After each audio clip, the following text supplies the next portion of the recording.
Well, hello everyone. How are we doing out there today in Facebook world? I hope you're all doing okay. We're here today with Alison. I know her as Alison Curry, but she just sent me a message saying that your real name's Alison Crowther. Lowther. Lowther, all right. Yeah. Curry's I've got two surnames, but yeah, Lowther's my professional name. Yeah. For some reason, Crowther got stuck in my head. I was thinking Leslie Crowther from The Price is Right. So, Alison, sorry, what was it again? Lowther, right, okay. Yeah. So why did you choose Curry? Is that your maiden name or something? No, it was my married name previously. So right. Family name, really, yeah. Right, so basically I got to know Alison. She's been following me a wee bit on here, but she came to see a couple of my shows during the festival. And then since then, I've been aware that you do poetry and you've got your own website and stuff. So I just thought I'd get you on for a wee chat about the kind of different work that you do. Sure, okay. So, welcome to the show. How did you get started? And well, do you want to give us a bit of background, like kind of just a general where you're from kind of thing and how you got to this point? Well, I was raised in Edinburgh. I'm from Edinburgh, really, basically, and had my own healing journey, had my share of traumas in life, as we all do, all the life lessons that we have to go through. And in 2007, I embarked on training to be a Reiki healer. And in learning to heal other people, obviously I had to heal myself as well. But I had already started my own healing journey. I had an episode in 2002, what's commonly known as the dark night of the soul, acute bout of depression, where you kind of go right in, quite deep, quite dark place. And like the butterfly, like the caterpillar in the cocoon, it's a reawakening. It was an awakening, if you like. I was relatively awake as a child. I was quite a rebel. I knew a lot and I asked a lot of questions. But then in my adult life, I kind of got consumed by, society and got caught up in it all and got a bit lost.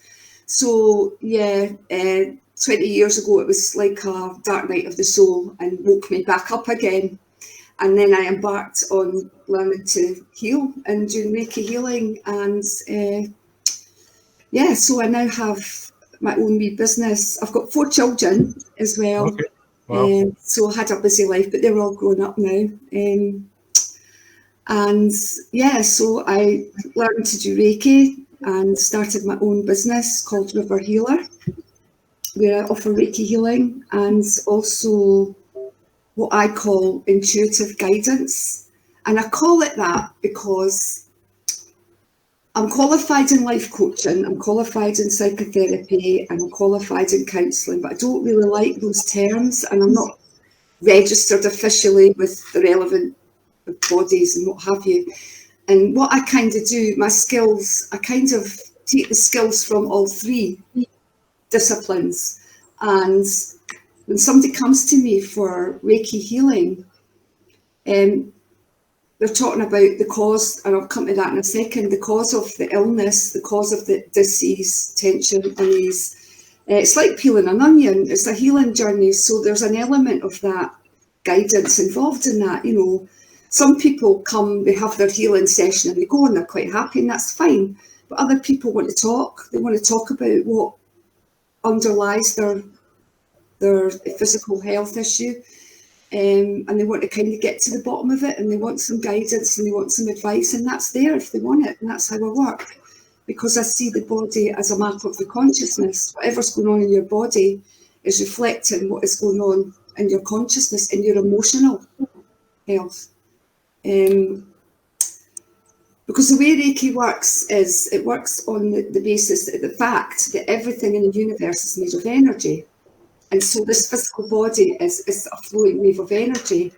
So whenever we get tension, unease, dis-ease, whenever we get tension, it creates a block in the flow of energy.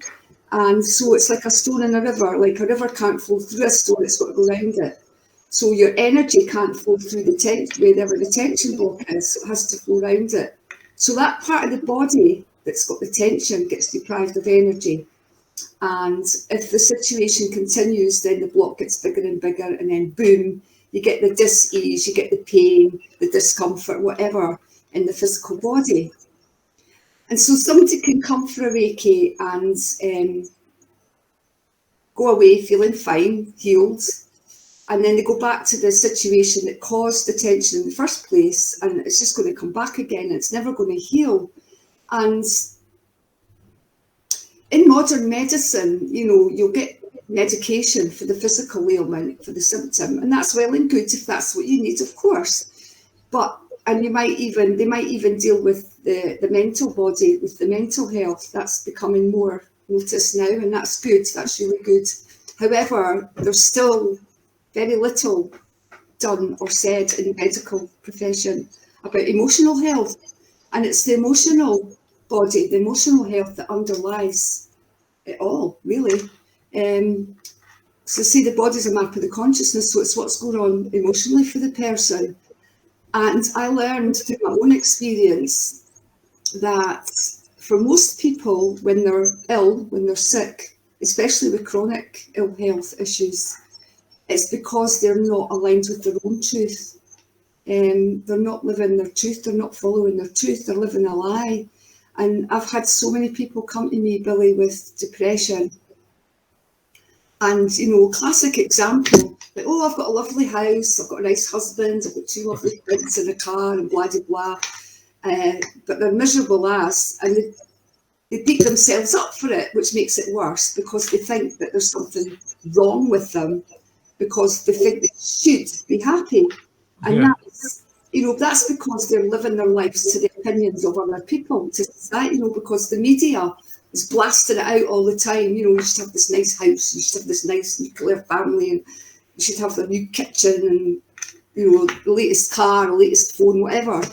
And so people get, because they're not too, how do I put this? It's like so within, so without, as above, so below. You know, if you've not got it on the inside, you're not going to see it on the outside. So if people aren't living up to their truth in here and they don't know who they are, then they're not going to see the truth on the outside either. And they're just completely lost. And so, yeah, the healing isn't just about healing the physical health issues, which it does, but it's also about, it's like, I say, it's like peeling an onion. It's to get into that root cause, that emotional cause that underlies it, and helping people to realise what they really want in here, their heart rather than their head. You know, it's this thing between the ego and the heart. You know, the heart wants to do one thing, but the ego wants to do another thing. And people conform to society and they follow the ego. You know, they don't listen to their heart because we're brought up that way. We're told, you know, that the heart is wrong. We're told to listen to your head, think about it, you know. We're taught all wrong, really, and it's quite sad. So, yeah. You can't always get what you want, the Rolling Stones, and you get what you need. So people, you know, they need the car or they need that, so they get mixed. They don't think their inner passions can provide them security or this illusion of security. Because when you do your own business like yourself, or you follow your passion, it's a tricky road to make that work. Oh yeah, and it can be scary. It can be scary to let go of what you're used to. Make change is frightening, and it's more so nowadays. The way things are, it's just absolutely terrifying for some people. And the way the healing works is because it puts people in a meditative state. You know, that sort of state when you meditate or just before you fall asleep, sort of between awake and asleep, because it puts people in a meditative state during the healing. Over time, if they're coming for regular sessions, they become more aware.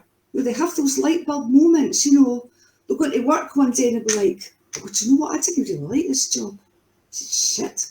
Or, you know, they're looking at their partner and they'll be like, this isn't right, you know, and they suddenly realise, they start to realise, but as you say, it's difficult. It's really difficult to make the changes. So normal, this wee ego mind is going all the time, and they don't see. People don't take a break, and they don't meditate. But why would those people then generally come to you? You know, because most materialistic people, they don't one day think, "Oh, I need some Reiki healing."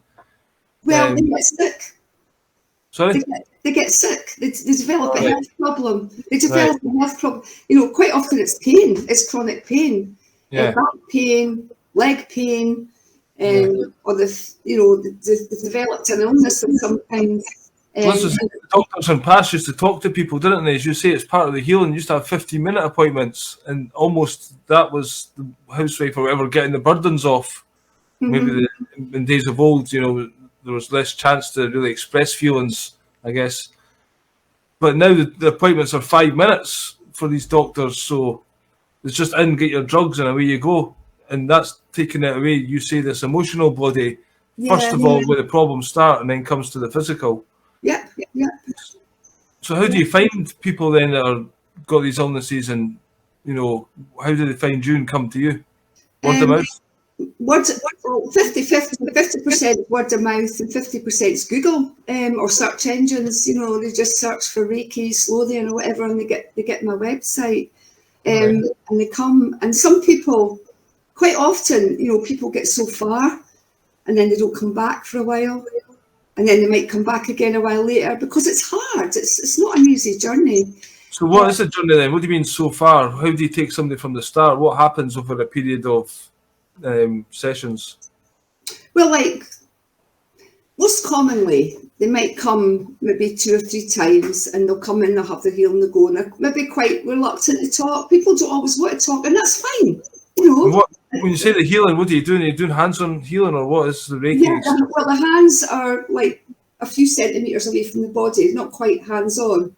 And the energy is channeled from my palms. We've got chakras. I don't know if you're familiar with the chakra system. I thought chakras was just up and down here. I didn't know you had. Yeah, the seven main ones are here, from the crown to the root. That's correct. There are the 7 main chakras. Yeah. But you have hundreds of chakras all over your body, but they're quite minor. But there's other main ones in the palms of the hands and on the arm here and here as well, and throughout the body. There's various chakras. So it's from the healer. Channels the energy from the palm chakras to the chakras of the recipient. So your crown, and then your brow, your throat, and your heart, and all the way down through the 7 main chakras that you referred to there. Does the healer's energy matter then? Yes. If you're more spiritual, Oh yeah, I've got to keep my energy right. If I'm not 100%, then I will cancel. Thankfully, I've only ever had to do that twice in all these years, but I would rather cancel than go ahead if I'm not 100%. So why do you have to be 100%? What's important about your energy being high? Just what are you doing? What's happening? Well, it's just like a bottle of water. If you've not got enough water in that bottle, you can't give water to somebody else, because where's the water going to come from? Do you know what I mean? So you want to fill yourself up with love, and kind of you just get this idea in your mind, I'm feeling good and I'm passing on love, or do you think consciously, or is it just to kind of let things come through you? Just let things come through me, really, Billy. But the love is very important, because when you practice Reiki, you have to come from a place of love. It comes from the heart. I have to feel intention for the person to be healed from the heart, and take my ego out of it. Do you know what I mean? Ego isn't in it at all. It's not about somebody saying, "Oh, you're really good at that," or whatever. That's not what I want. I'll heal this person, I'll get a good report, I'll make more money, then I'll get a good business. So even though you are doing it for money, you have to not focus on that. You have to kind of be aware of that. Yeah. No, I don't do it for the money. I do make a small living from it, because it is my livelihood. But I mean, put it this way, my prices are the same as they were in 2008 when I started. I've never put my prices up. And people keep saying, you need to put your prices up. It's like, it's a hard one. I think it's hard for kind of spiritual people, to kind of make money in this world, because we're not driven by that. But, materialistic things maybe don't matter so much, and we're wanting to do good, so you almost can undersell yourself. That's kind of, some people say that's kind of being spiritually weak in some ways, like you should be, thinking your value and all this stuff. I do value myself, and as I say, I do charge a fee that, it's £40 for a Reiki healing. And I do teach Reiki as well. Okay. So obviously there's a bigger fee for that. I just maybe need to put the price up a wee bit. Other people are charging more, so if they want Reiki, you're a bargain just now, is what you're saying. Well, I wouldn't say that. I'm maybe £5 cheaper than the next person, but it's not a massive amount, really. Okay. Yeah. And how many people were coming to you on a weekly basis? On a weekly basis, I only work, like you understand, I only work 2.5 days a week. Okay. So, like, I'm not like 7 days a week, 95 every day. And I have a limit on the amount of people I've seen a day because, like I say, I need to be on good form. And if I'm seeing people back to back constantly, I'm going to deplete my own energy. So I have to keep my own energy right. So on average, maybe 5 or 6 a week I see for Reiki. And you were saying about being an intuitive guide as well. I mean, when you're doing this healing, are you talking to them? Are you counselling them? Or do you talk to them beforehand? Or is it just a case of they come, you give their hands, all right, you talk to them a bit first? Yeah, we have a chat first. If they're new, I'll explain to them what's about and stuff. And I'll ask them about what they're seeking from the healing and what's going on in their life and stuff, if they want to tell me that. They don't have to tell me that. Like I say, it's not, they don't have to tell me anything, really. They can just come in, have the healing and go. That's fine. That's what they need. And then they'll have their healing. And then after their healing, I'll give them feedback about anything. Quite often I pick up things that are going on in their body.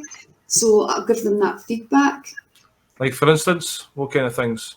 Well, like I might feel a cold spot on somebody's hip that happened previously, and they might say, oh, they might confirm it and say, yeah, I've got a bit of back pain there or whatever, and that's how I felt the cold spot. So it's usually something that they're aware of. And could that trigger them to go to the doctors? No, I've got a lot of faith in doctors, but, would there be things that you find when you're doing the healing that you can fix, or things that they should go and seek other medical attention for? I've never really had an incident where I felt I needed to send somebody for medical attention. But if I did, then I would, because obviously if that's needed in the interim, then that's well and good. But I would still advise them to come for healing, because obviously they need to deal with what's going on underneath it. So you said to do the healing. What's actually happening in the healing? And over a course of a number of days or sessions, what's going on? What are they getting from the healing? Removing the blocks? Are you just removing energy blocks? Moving energy blocks, getting your energy flowing, Right. And it's, and that in turn helps the body to release toxins. They need to drink lots of water afterwards, so they pee a lot so they get all the toxins out of the body. Right. Because as you'll know, it's when our body's toxic that we're prone to getting sick, so it helps to get that flowing and get all the toxins out as well. Right. It's all energy. It's all energy.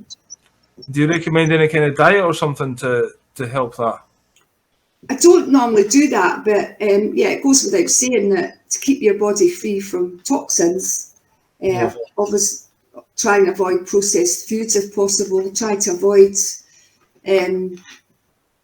anything that's got artificial chemicals in it or anything like that, or things like fluoride. I probably shouldn't say that.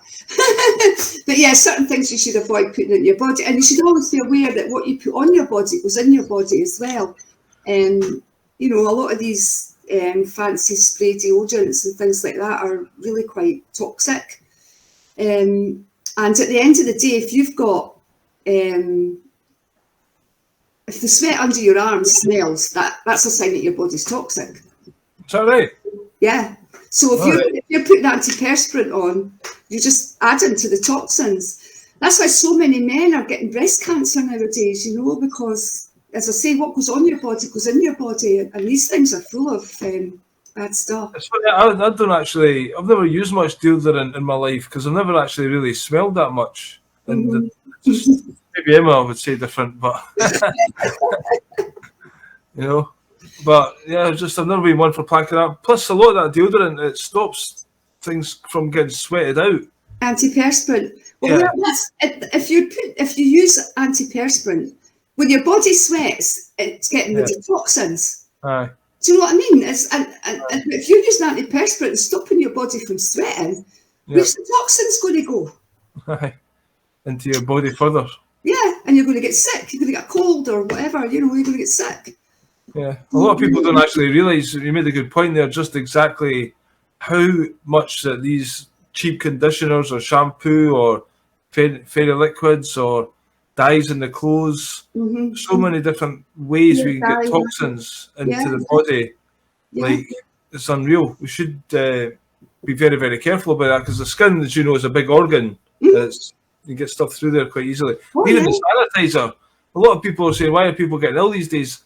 They're rubbing the sanitizer in their hands 4 or 5 times a day. I mean, that's pure toxic going into their bloodstream. It's dangerous stuff. It's dangerous. You should know, we've had a talk about this. There is no plague. There is no contagion.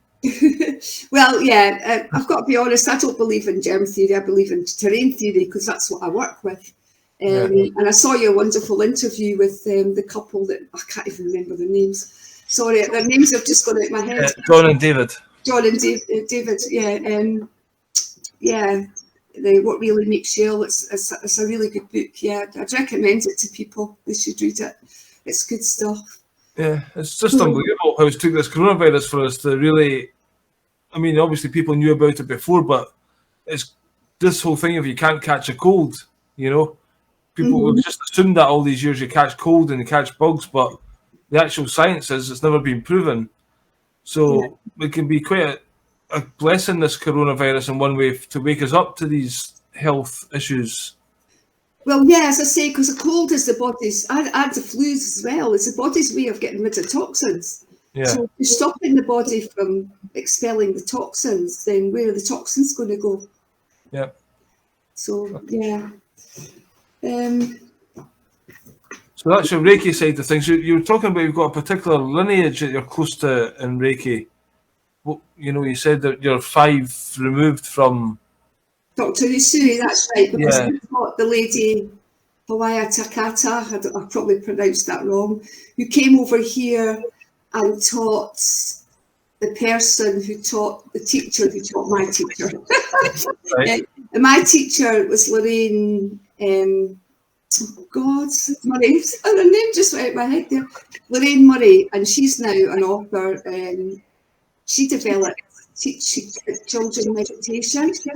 But 10 years ago, she started taking meditation into schools and advocated very much that instead of being punished in school with detention, that children should be taught how to meditate, which is a wonderful idea, and it's around all the schools now. And she wrote books about it, and her teacher was William Lee Rand, who's an American who's quite well known. You can find him on search.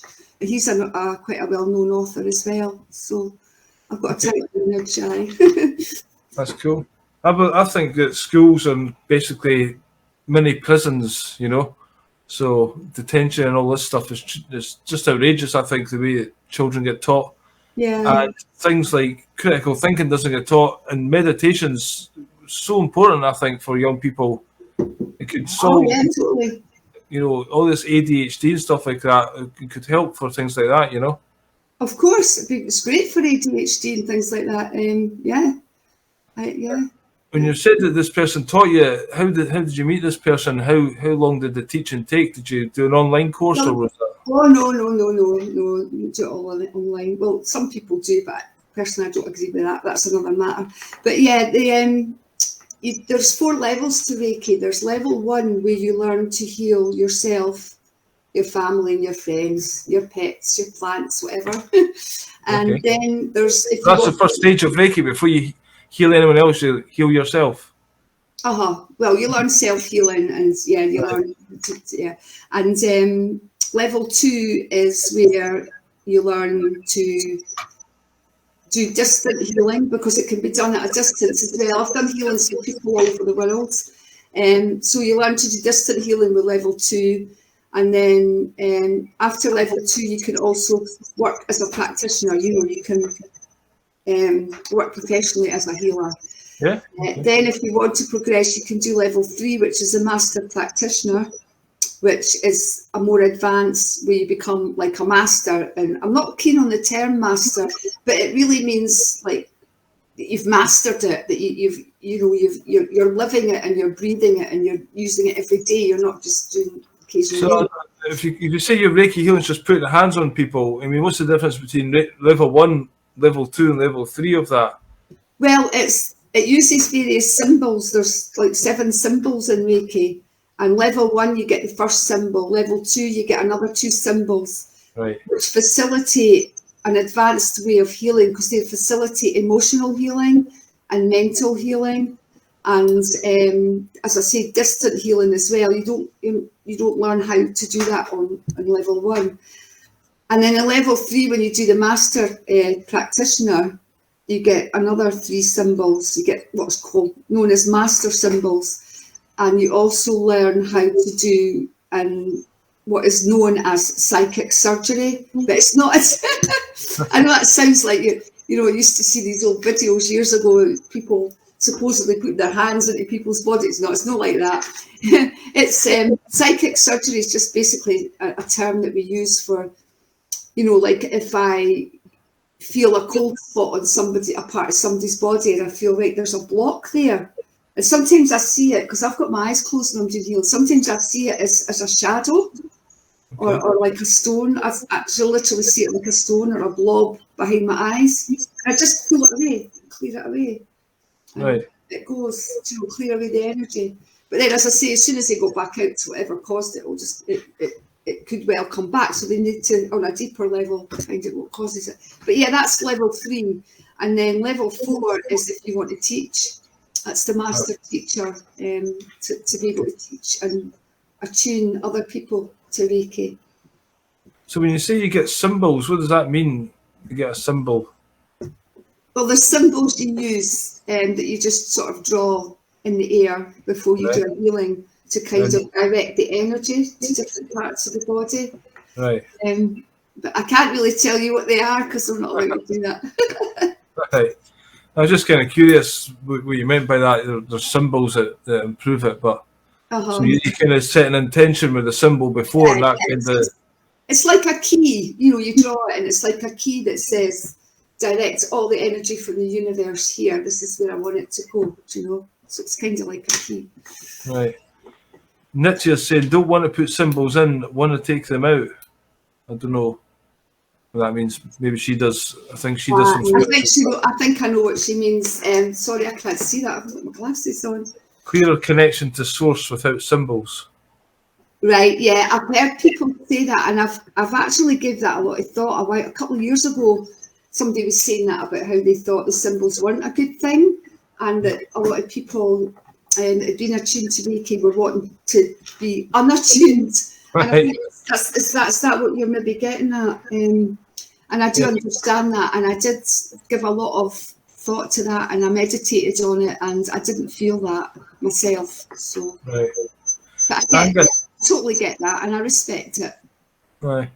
I think I told you when I met you in Edinburgh that time that I did have some Reiki healing done at one time, and you mentioned psychic surgery there, and I was like lying on this bed, and they'd done this thing where it's like it felt like they were pulling something out of my stomach, and it really did feel like something physically lifted out of there.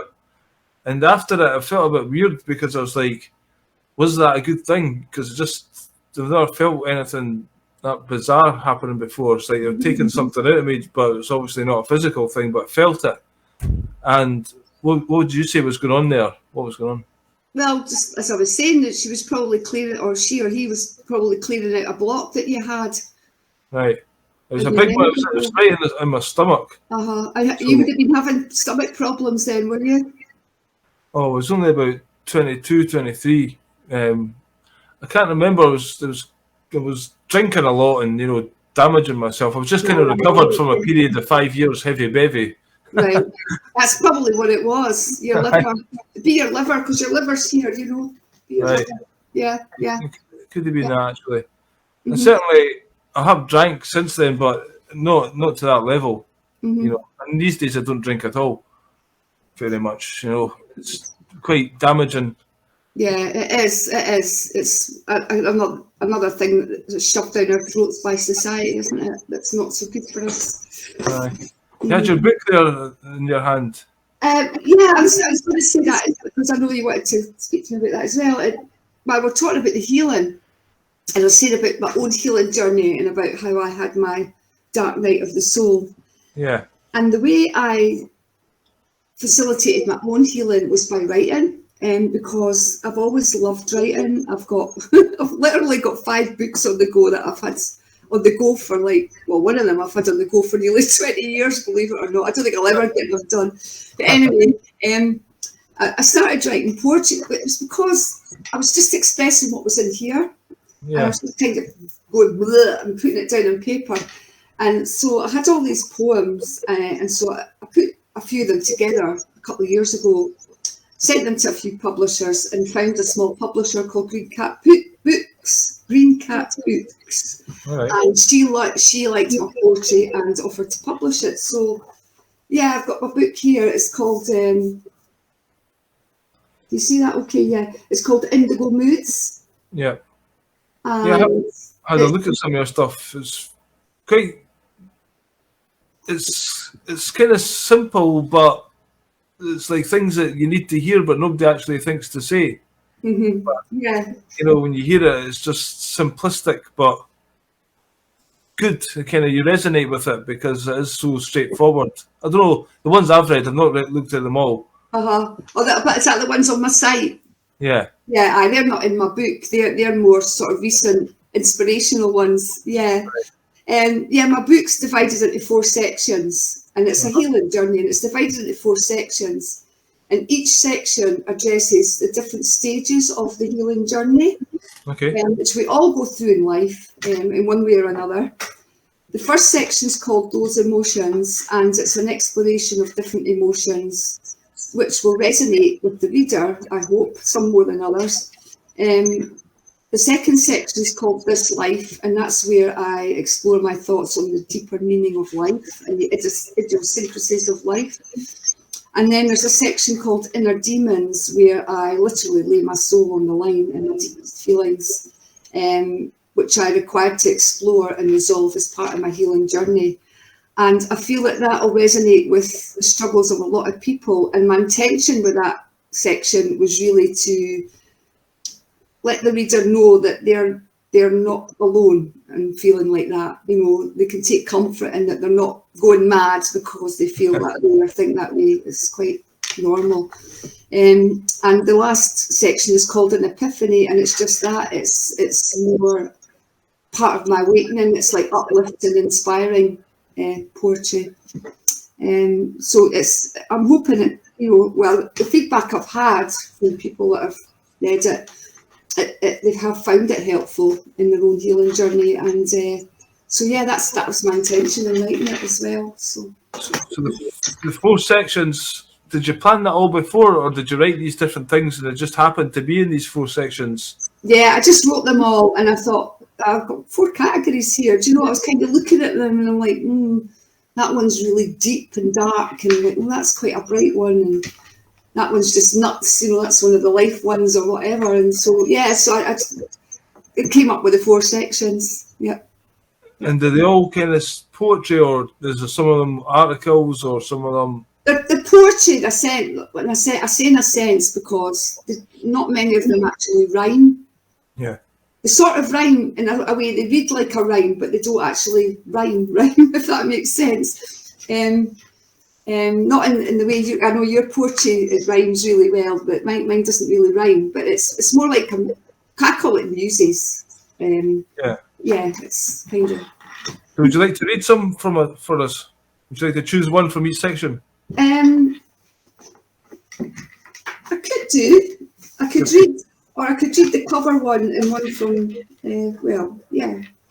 Okay. I'll read the one I've got an introduction in the book, which is a short poem, and it kind of lays the sort of outline for the book, if you like. So I'll read that if that's okay.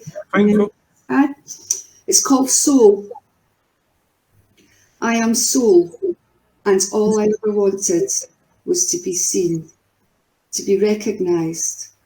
I am here. I am behind those eyes that you look into. I am within that heart that you love. I shine out to you, but you're blind to my light. All you see is my body. Yet here I am.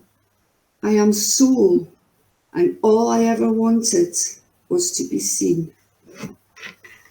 So that's that one. Yeah, nice. not many people talk about that, really. You know, we actually are souls and not these bodies, and we judge too much, I think. Yep. You know, based on your kind of where you happen to be born and the suit that you're into, and yeah, it's a soul's journey that we're all here, really. Exactly. Yeah.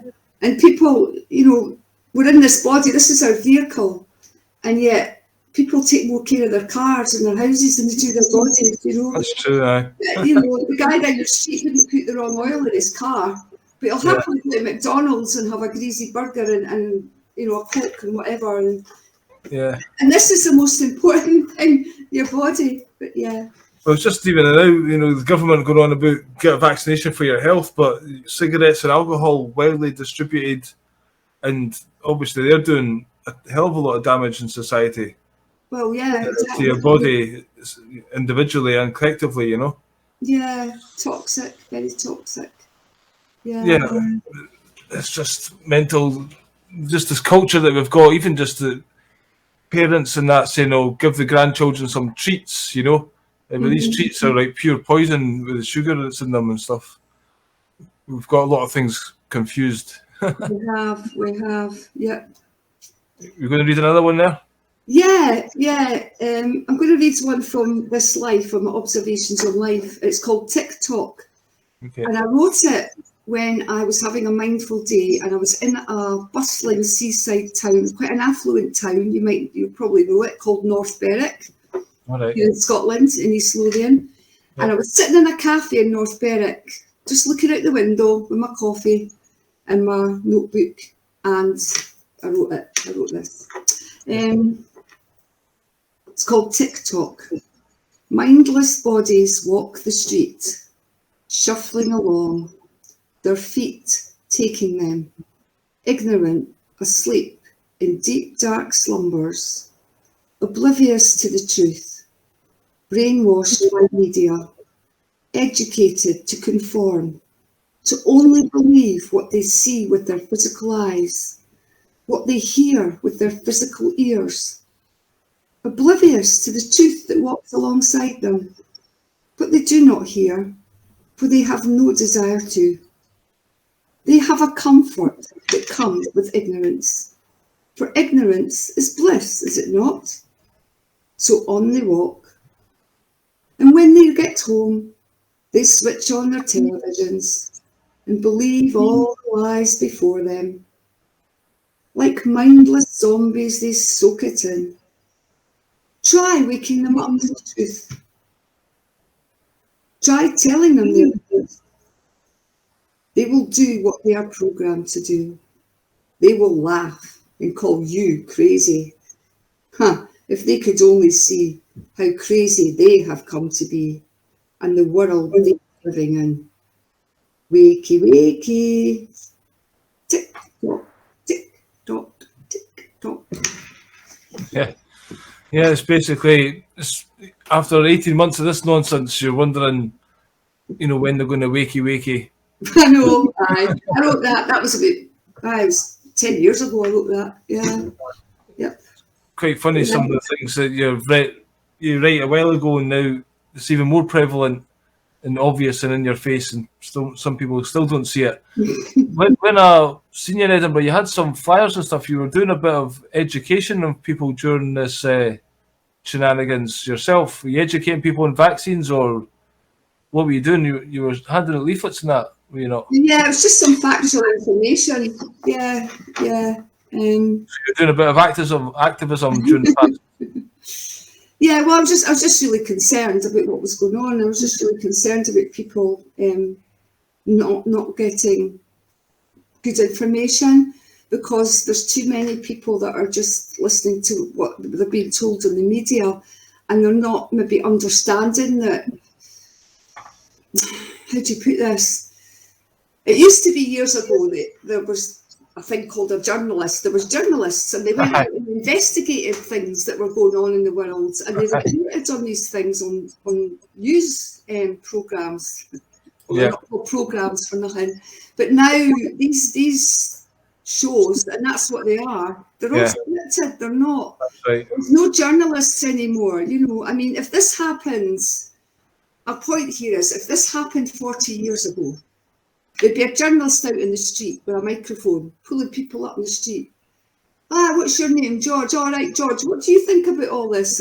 You know, and they would be having, like, they used to have things like, you know, they used to have debates, like, they used to have the discussions where they got all the different experts with various opinions, you know, having a big debate, you know, and those that were of opinion A would discuss it with the people that were of opinion B. They would have an adult educational debate, and both sides would put their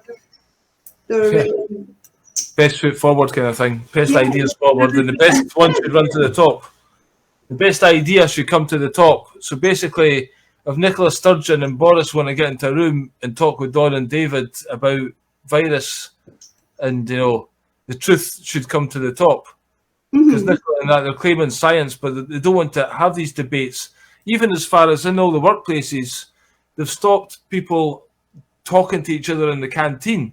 They separate them all. Really? Like, it was unbelievable. My canteen at the work I was in, it was like all the tables, 6 people sit around the table. Now it all went to 1 at a table, and everybody, it was like a morgue going into the canteen. Everyone just sits on their phone now. So it totally killed talking about it in there. They stopped all the union meetings, so nobody can go to a union meeting. Like if there was, I would have been raising my hand up and telling everybody, you know. So they don't want any form of discussion amongst any workers in the workplace at all. They want them to wear the mask, and when they go to the canteen, to sit at their table, which is like, I've been talking to the work when I'm trying to claim this unfair dismissal, and I've told them, you know, there's a disgrace what's going on.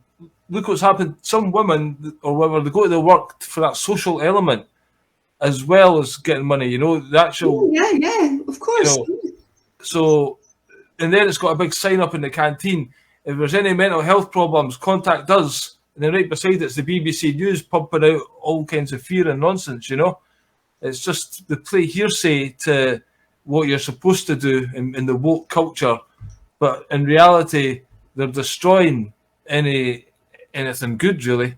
You know, just the fact that women can't talk, that's even healing itself, you know. So in the 15 minutes twice a day at the canteen, people could talk for a wee while, you know. But yeah. So yeah, they don't want any kind of debate. This is not up for debate, this current thing, because they know they're wrong, and there's been wrong so many times in the past. And that's what the media does. It's not an investigative thing anymore. No, it's not. It's just reporting on what the politicians want you to know. There's no holding them. The media companies are controlled by the same corporation. That's the problem.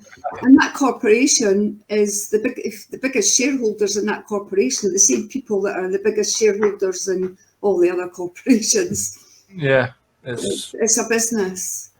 It sure is. So you also do some tarot readings as well? I do, yeah. I do psychic tarot readings face-to-face, and I also do email tarot readings as well. How did you get into reading the tarot? Well, I've kind of been into that kind of thing all my life, Billy. When I was at secondary school, I was going around reading people's palms and stuff, and because I was right into palmistry and stuff like that. And then I started, in my last year at secondary school, I started reading playing cards, you know, the playing cards, because they actually equate to the tarot, because the diamonds equate to the pentacles, the clubs equate to the wands, the spades equate to the my mind's complex now. But they all equate to the different decks. And so I was reading the normal playing cards, and I did that for several years. And then, of course, I had my children, I was busy with a family. I did it now and again, dabbled in it now and again. But then I bought a tarot deck in 2000. 21 years ago, I bought a tarot deck, and I thought I'm going to start doing this again. And I started sort of playing about with that, just doing readings for friends and stuff like that. And then when I started doing Reiki, because I was kind of tuning into that energy, and I was starting to meditate more, and I was making contact with my spirit guides, you know, because we all have spirit guides, whether you believe that or not. But being a spiritual person, I believe that, and I have contact with my guides. I mean, do you have a name for them and stuff, or is it just an Sorry? intuitive? Like, do you have a name for them and talk to them, or is it just like an intuitive thing? It's an intuitive thing, really, yeah. And so I started doing readings, and I wasn't that confident at first, so I worked for one of these psychic phone lines. All right. Called Ask the Answer. I did work for them for a couple of years, and I really enjoyed it. So I thought, well, I'm just going to start doing it. So I started doing it in my business, and it's going really well. It's very popular. It's practically as popular as the Reiki. So yeah. So I was watching a wee video there before coming on. You were saying that the tower is the card that represents just now, and the devil was previous, and the stars after. That's right, yeah. On my YouTube, if people want to watch it, my YouTube channel is YouTube/River Healer. But that's the pathway to it. But the name in the channel is Indigo River. And yeah, the video is called What Next? And it's just a wee 8-minute video where I'm just talking about the major arcana in the tarot deck and how it tells a story, and how it relates to what's going on today. So yeah, you can watch that on my channel.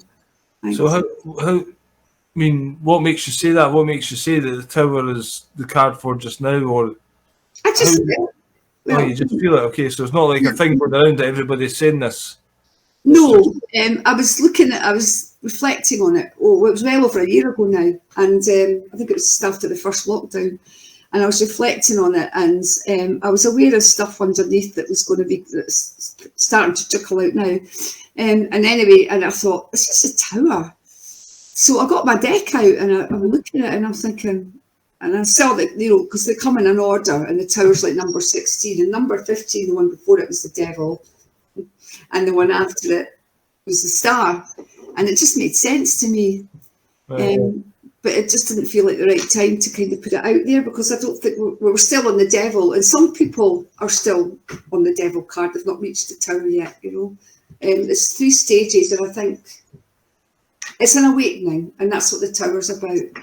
So some people aren't quite there yet, and some people are maybe a wee bit beyond it. Like people at different stages as well, but as a planet, as a whole.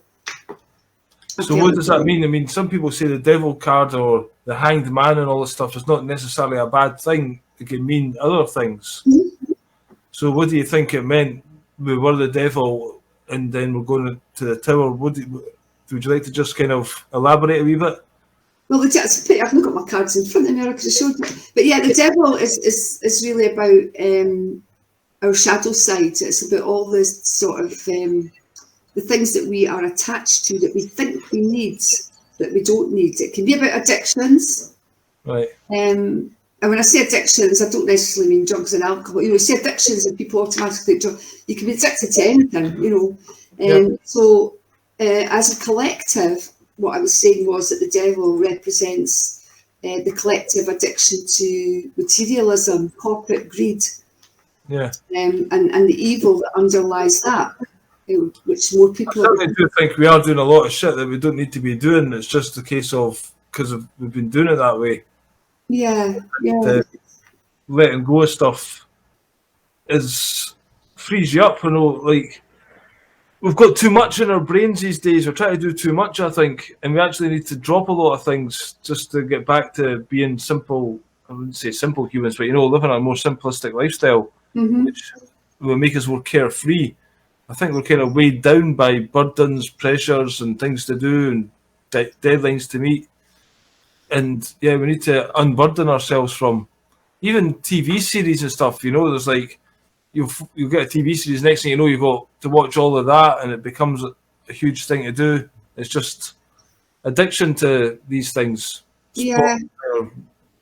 Netflix and stuff. So anyway, yeah.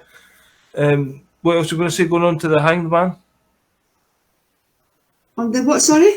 So that's the devil, is like kind of letting things go, letting addictions go, and then the tower was next. The tower was the revelation. The tower was the tower comes along in our own stories. It's usually when we have a negative situation like the devil, and when it has to end.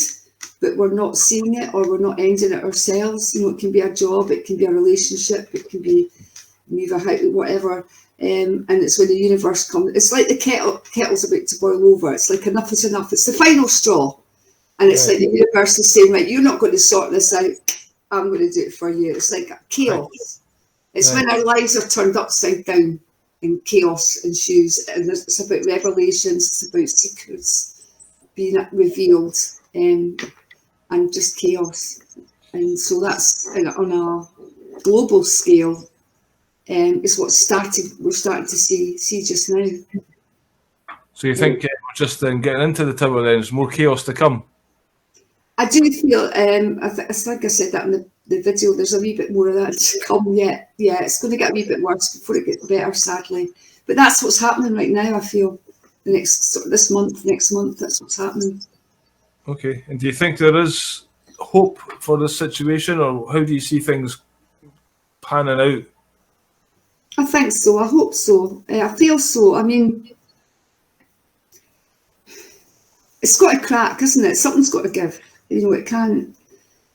Something's got to give. And well, in Australia, Austria, they're getting pushed that hard these days. That, you know, I'm wondering how much it's going to take for us to speak out en masse. If it needs to get to that level of tyranny before we actually lose the apathy to wake up. As I think, you know, you're aware yourself, there has been millions of people.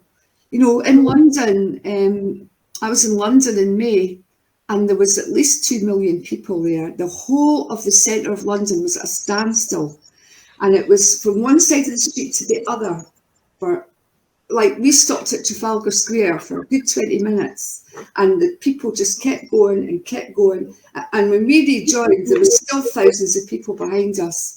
The whole of London was at a standstill, but you don't see that on the news. And this is happening. This has been happening in major cities throughout the world for months. You know, and none of it, absolutely none of it, is ever shown to you on the news, because they don't want people to know. Yeah. You know that this is going on. That they want to keep it hidden because they just want to keep to their narrative, as it were. So it's been happening. But yeah, you're right. It needs to happen more. Well, the narrative is beginning to fall down now, because I'm not sure if they've got enough vaccinated, but certainly there's so many that have been vaccinated that are getting heart attacks, and even you would think the normies are beginning to pay attention to this. They're still now saying they've got COVID, but double-jagged people are getting heart attacks. You're hoping that that's going to get out there, that, hold on a minute, this has been a fraud from the get-go, because once people learn there's no contagious virus going around, surely they're going to get angry. But that anger has to not want us to start fighting the police so they can introduce martial law. You know, we have to kind of be clever with that anger and go and take the right people down. I don't know, what do you think about people? What can they do right now? Do you think it's important people heal individually rather than go and join together and start a battle somewhere? I think the only way for the world to get better is for people to heal themselves, I think. Exactly. Yeah, as I was saying earlier, you know, people have to look inside themselves and find their own truth, and then they start to see the truth on the outside. As long as they're living a lie in themselves, then they get swallowed up with the lies that are going on externally. They're not going to see through that veil, you know. Yeah. And it's hard. And it's hard for, you know, I got accused by people of being in denial. And, you know, I was saying, and it's actually harder when you know the truth than it is, you know, when you believe the narrative. It's actually more difficult. It's not easier. It's not being in denial. So yeah, it's a difficult time for everybody. And I think, as I said again in one of my videos, you just have to keep shining our light and sending love out into the world, because love heals, and love and light, you know, are very powerful. So I find myself sometimes getting frustrated, shall we say, and then walk along the street and just calling everyone a fucking idiot, and that's not really doing any good, you know. it's basically not good for my energy. No. It's not good for Emma's energy, and it's not good for when I do talk to someone. I'm ready to bite their head off just because you feel yourself, getting drawn into this Orwellian nightmare based on everyone else's ignorance, and you just want to give them a slap. But that's not very wise, really, So it's your right trying to maintain that positive energy. So when you do interact with someone, you can maybe try and say the same thing, but in a more calm way, shall we say?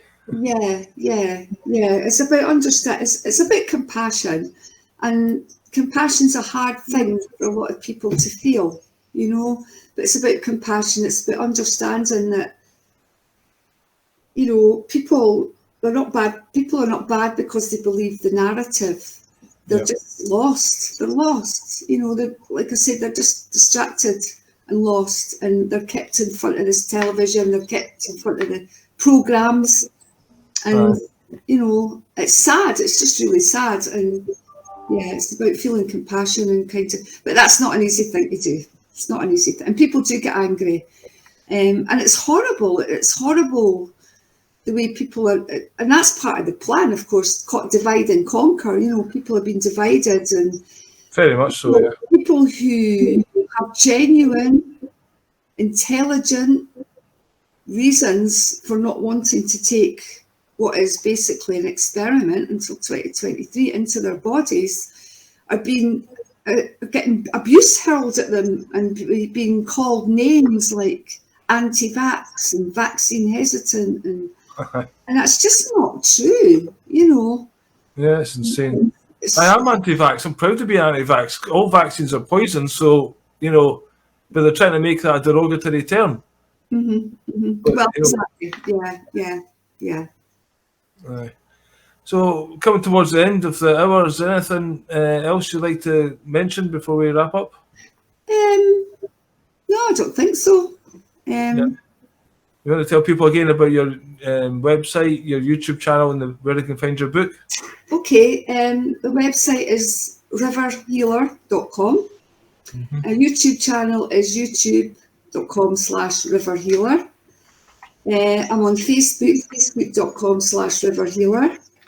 And my book, Indigo Moods, you can get that on Amazon worldwide. And you can also get it on Waterstone's website and at Green Cat Books. I haven't got the website link for them, but you can do a search for it. So yeah, that's where you'll get my book. All under Alison L. Lowther. Alison M. Lowther, yeah. Okay. Well, it's been a very nice chat with you, Alison. You too, Billy. Thank you. Thanks for coming on the show, and I hope people check out your work and get in touch if you need some healing. Yeah, do get in touch. Anywhere in the world, because I do distant healing as well. So if you can't come to me in person, you can have distant healing. Cool. Well, you just hang on just there. I'll be with you shortly. I'll just say goodbye to everyone for watching. Thanks for watching, and we'll see you in the next one. Cheers for now. Bye-bye.